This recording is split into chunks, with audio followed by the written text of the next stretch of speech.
Hello everybody, I'm going to try and do the perfect book tag. So this was started by Criminoli. He did a video that was just called My Perfect Book, What's Yours? And it was obviously a very enticing title, and it's really not because of the contents of the book, but because of the shape, the size, the font, the page numbers, the outside bits around the actual story itself and the prose and all that.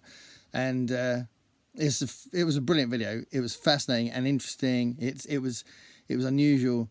It's the sort of thing we do think about, but we don't normally do a video about it. So I thought it was great. And then MJ from Reading This Life made it into a tag, and she tagged me. So thanks, MJ, for tagging me, because I think it's a great thing. I was thinking about doing a response video and calling it Size Matters or something. But yeah, this is great. It's a tag, and I really appreciate getting tagged. And what I want to do is I want to do this in one take. And unusually for me, I've got my phone with my with the questions here. Normally I spend ages writing it out, which is a bit stupid really. As long as I can read this, then I'm going to use my phone to read the questions when I answer them. And I've got loads of books to illustrate my points, although some points aren't a big deal for me, but I've clearly got some points because there's loads of books around me. So yeah, let's crack on with the questions, and it's all about the formatting and all that sort of stuff of the book, and not the actual book itself, not the text itself. So, what format is your perfect book? Hardback, paperback, or even e-format? Okay, I find it hard to get into doing e-reading because I feel like I've got enough screen time as it is, especially when I'm at work. And I just feel like I like the physical book. I do like the physical book. So as hardback and paperback, I much prefer paperback. Much prefer paperback.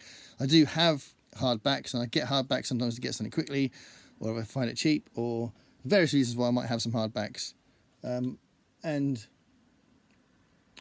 yeah, I don't like them anywhere near as much. I much prefer paperbacks. I just feel like it's much more comfortable reading it. I find hardbacks a little bit annoying. But something that I hear commented a lot from Moyd from Media Death Cult, he talks about not taking the dust jacket off. Or no, he talks about taking the dust jacket off. But when I do get around to reading this, which I want to read as soon as possible, I will read it with the dust jacket on. I don't understand the appeal of taking the cover off when the cover should be, hopefully, should be quite nice. So if it's a nice cover, it's a nice thing to sort of put around reading it. And it's leaving it vulnerable as well. You know, you might, I don't know, in my house, the dogs might get hold of it or something. I don't know. So yeah, I mean, I prefer paperbacks by a mile, but I do have some hardbacks, and I haven't got into e-reading at all. I've tried. I've downloaded loads and loads of PDFs onto my Google Drive, and I can easily access them on my phone or on my iPad if I want to. But yeah, I've tried. I read it for a bit, and then I'm just thinking, nah, I don't want to work at it. I don't want to feel like I'm at work reading some document for teaching or something. So yeah, much prefer paperbacks. Okay, second question. Where is it? Are you particular as to where the chapters begin? I think it's nice when they start on the beginning of a page. I don't actually see it very often when they're not. And it's one of the things I haven't formatted properly on my own books and the ebook version of my books. But I spent ages trying to make sure that it was okay on the paperback versions. But yeah, I think that's quite a standard thing. I think most people like to start a chapter at the beginning of a page.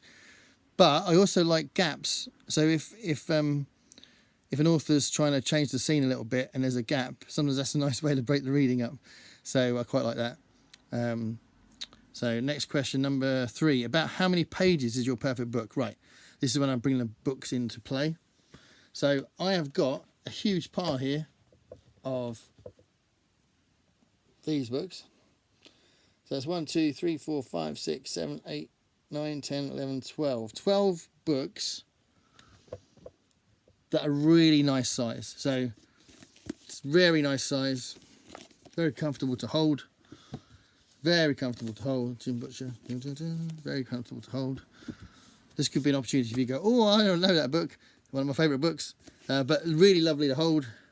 Fuzzy Nation. I've just done a video on John Scalzi, which I think you'll see before you see this. But yeah, really, really nice. So I like this feel. And this, basically, all of these books, this is like, I think this is kind of a standard thing you'll get a lot of the time. I think you'll get this sort of size, shape, length in a lot of books, most books, I think. And these are between 300 and 400 pages, depending on the size of the font. This is a good size font. And this is 380 pages. And 380 pages, I think you can tell a good story, develop anything you want in that pretty well with that kind of size. This is a little shorter. This is about 300, just over 300. But again, very similar feel when you're holding it. I think that's the important thing here as far as the basic thing. That's going into 430, but again, still a very similar feel. Psychology of Time Travel, I think this is about 300. It goes into about 340, this one. But again, nice, comfortable size. Ghost Brigades. This one, I'm going to talk about this in a minute, but this is a little bit bendy, floppy, which is nice. I'll talk about that in a second. This is about 330. But yeah, this is the perfect size of page number, about 350, something like that, 350, 400, something like that. Because I think if it gets below that, this is by the way, this is a similar feel as far as holding it. That's Macabre, but it is slightly longer. So the font's smaller, right? The font's smaller, and it's slightly it's smaller in height as well. So this is actually 480 pages, so it's nearly 500 pages, but it feels like a lot less than that, and it still feels quite comfortable to hold. I mean, this is, if you compare this to another Stephen King one I've just got down here, this is a bit of a pain to hold because it's really like, there's just a funny shape. You know, you get a lot of his books because he writes such big books. They're really chunky, so they're not as comfortable to hold. So this is a nice contrast. And actually, going back on the shape thing, I put this aside because this is a stupid shape. This is an American edition of The Long Walk, and it's just long and thin. And I've seen this in airports and stuff, and it's just a stupid shape. I don't get it. So, I mean, that's just weird, isn't it? It's like the pages, like the writing goes right into the margin, and that's because of the way they've decided to format it, which is a bit naff. So I don't like that shape at all. And just a little, the mass market paperback shape in America is quite nice as well. So this is another John Scalzi one. I've only got these out partly because I've just done a video on him, but this is quite a nice. This is quite a nice shape, and this is an American edition as well. So this must be an alternative to that one, which is a long thin thing. So that's quite a nice, comfortable, nice thing to hold kind of thing. So yeah. To sum up, between 350, 400 pages kind of thing. If it's less than that, I mean, I've got one over here. That's not quite 300. It's not even 200. This is a very short book, Annihilation. And I haven't read this yet. It might be really, really good. I've heard loads of people say they love it. And it might be enough. 200 pages can be enough. It does depend on the story, doesn't it? But who knows? Maybe they could have... Jeff Vandermeer, innit? Could have written a bit more than that, developed the characters, I don't know. But I don't normally criticise something for being too short. I don't think something can be too short. But definitely there are some books that can be too long. That, you know, you just think, oh, I could have shaved off a couple of 100 pages there, mate, and it wouldn't have damaged the story. So I think that's true.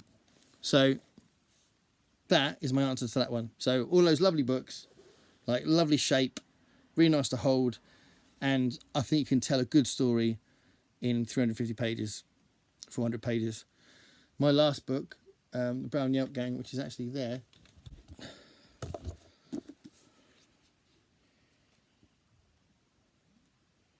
Yeah, 380 pages, but I think formatting is terrible. So the writing's too small, and yeah, I've really struggled with that. But at least I say that it fits on the page correctly, which is good, because that's another thing you have to kind of worry about. But yeah, so that's a big one for me. As far as we're talking about ideal perfect books, so that's not a perfect book. Okay, so moving on. Number 4. Are you particular as to where the page numbers are located? Well, here we go. This is a little bit of a habit I've got when I read. So this might sound really odd. So if I just grab Agents of the Stars again. Oh no, that's not going to work. See, Agents of the Stars by John Scalzi, the numbers are at the top there. So I can't do that for this. I need to find one that's... Oh, here we go. Yeah, so going back to Annihilation. So the page numbers... Oh, there's only one, actually. There's only one. I only want the occasional reminder about page numbers because I like to have a sense of achievement.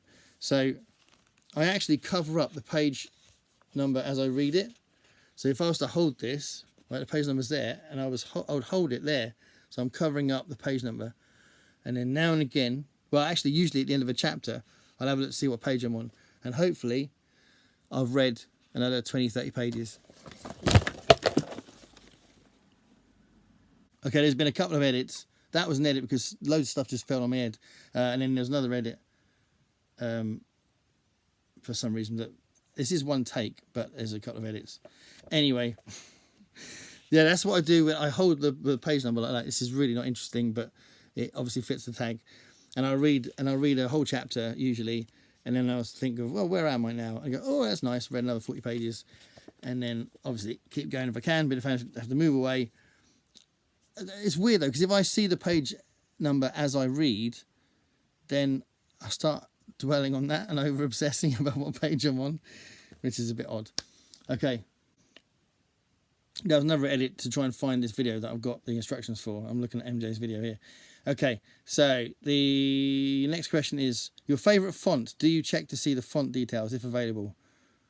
No, I don't have a favourite font, or I did say that I quite like that one in here, didn't I? No, actually, no, not necessarily the font. No, I don't think I've ever noticed that sort of thing.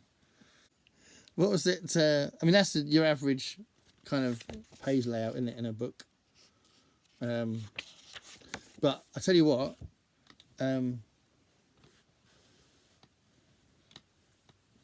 one of my copies of H. Beam Piper's Little Fuzzy, the font is insane. It's completely mad.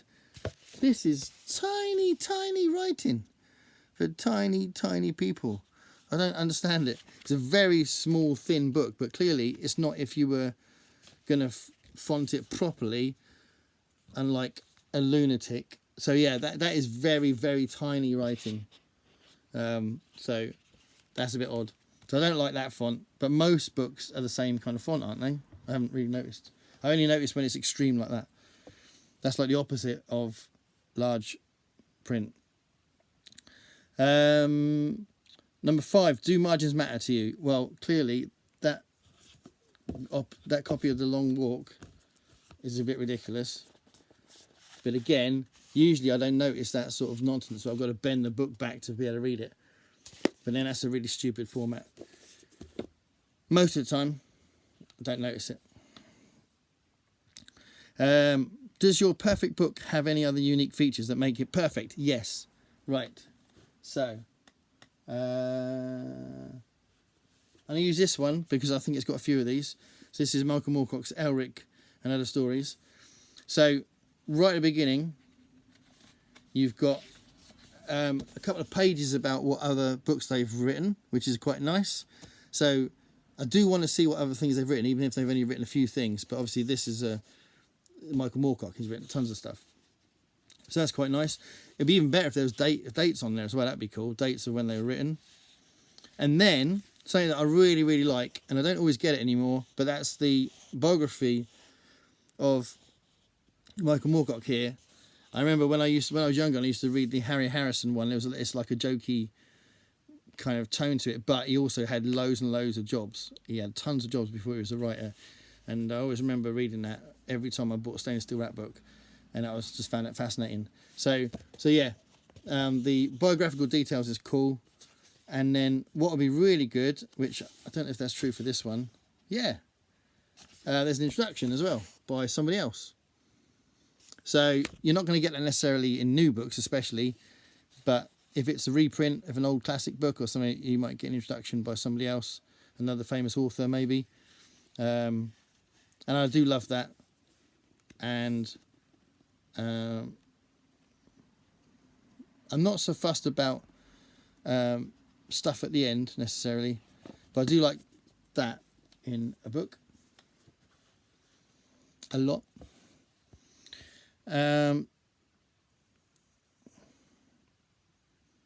Show us the cover. Oh, I know. Sorry, there's one other thing that I was going to mention, which I did briefly mention a minute ago. I like it if it's floppy, and there's an extra little thing that I've noticed that feels nice. I'll show you what I mean. So these 3 books here, for definite, are examples of floppy books. So this is a floppy. Well, this one's a floppy book, and I like that. It's very tactile. It's very cool. It's a Charles Beaumont stories. Charles Beaumont stories are probably not very cozy and fluffy and lovely, but yeah, the format of this is very nice. Look, it's very nicely laid out, and it's floppy, which is really nice. So that's the thing. This one's a nice floppy one as well. I really like the cover and all that as well, and I like the format of this. It feels really nice. It's got a very glossy cover. I like the size of the font here, but it's a bit faint though. Could be a little bit thicker. And this one, there's 2 things here. There's a bit floppy, which is nice, really floppy actually. This is one of my favourite how do I even phrase that? It's my favourite books as far as how it feels.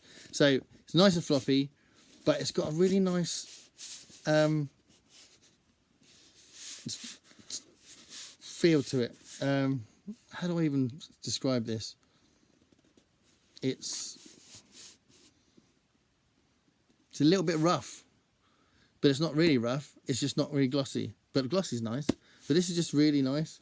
It feels like paper. I don't know. I honestly don't know how to articulate that, but this has definitely got a really nice feel. This is a short story collection that's a tribute. All these people paying tribute to Ray Bradbury there. But yeah, it's a nice cover as well. But yeah, this has got a really, really nice feel, and it's nice and floppy as well. So I do love that. I really love that. But I also want it to have a good cover. So I've done this a few times. We talked about covers a few times, haven't we? So just a few examples of good covers. So this is a nice cover, Saturday. I like that cover. It's very almost the sort of thing you'd see on a Pink Floyd album. I like that one. And one of the things I was going to say about covers is I like it if it's cover art. So if it's a painting, if it's artwork. I don't like designed covers as much. So just the design, it's a bit boring. So I love it if it's cover art. So it's it's a piece of artwork. A painting, even if it's mental like that. But genuinely, I love this cover, and this was half the reason why I bought the book, because of the cover. And these are short stories. I need to read them. But it was the cover that first made me go, "Oh, what's this?" A bit floppy. But it's quite chunky, actually, this one. Oh, and I was going to say, something I don't like. That's another nice cover. It's artwork again. Something I don't like is big books. So they fit on my shelf all right. I just find them annoying. So these are examples of the same sort of height. So this is probably 9 inches high, maybe. So that's one of the standards, isn't it? Because they're all the same height. but I don't like that height. I much prefer normal size, which is more like that. It's much smaller. So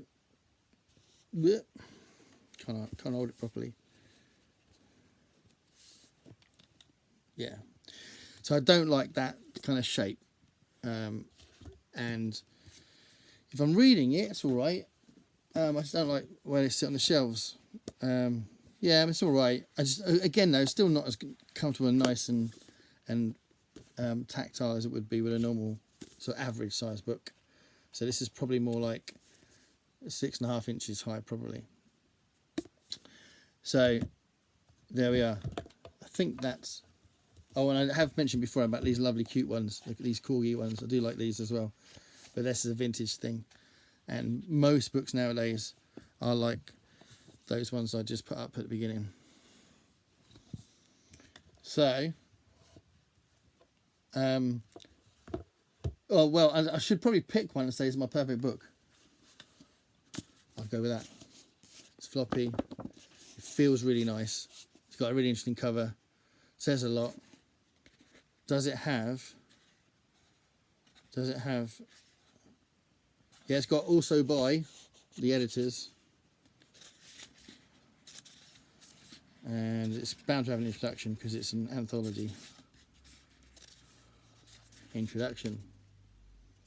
So yeah. Yeah, and it feels quite nice. It's good. Yeah, I'm going to go with that. So this is as far as the rules of this tag. So we're not talking about the content, although this is good. But as far as the shape, size, the feel of it, and all those different bits of the contents and that, perfect book. Shadow Show, tribute to Ray Bradbury by many authors. Okay, I'll tag some people. Read by Fred. If Read by Fred hasn't done this by the time this goes up, then I'd like to see Read by Fred's response. And David Wiley. If David Wiley hasn't done it, then I'd like to see David Wiley's response. But this isn't going up straight away, so I've got so many videos stacked up. I've just been doing some earlier today for December, but this is going to go up in October. So, yeah, as fast as I could really, but yeah, there was a few time sensitive ones. Anyway, so apologies to MJ that I haven't put it up straight away, but yeah, I quite enjoyed doing that. It's interesting. I've got to put all these books back on the shelves again. But yeah, this is such an annoying format. This is quite nice though. See, this could be a contender. I'm waffling now. Oh, another nice thing that happens is when you have a little first like dip into it. That can be quite nice. I don't normally read them, to be fair. Yeah, you got also by John Scalzi. You've got an interesting cover, although it's a bit of a design cover in it. That's not as much of a painting, more of a design. Introduction. Editor's note. Yeah, it's quite nice. So that's definitely a contender. Anyway, we're not going to go through every book over there. That'd be crazy. But there's another one there. It's a nice shape, nice size, good cover. Anyone read Strange Ink? I love that actually. The black and the smell of books. You don't get that from an e-reader. Well, I'm going to turn this off. It's ridiculous. But anyway, thanks for tagging me. See you later. Bye.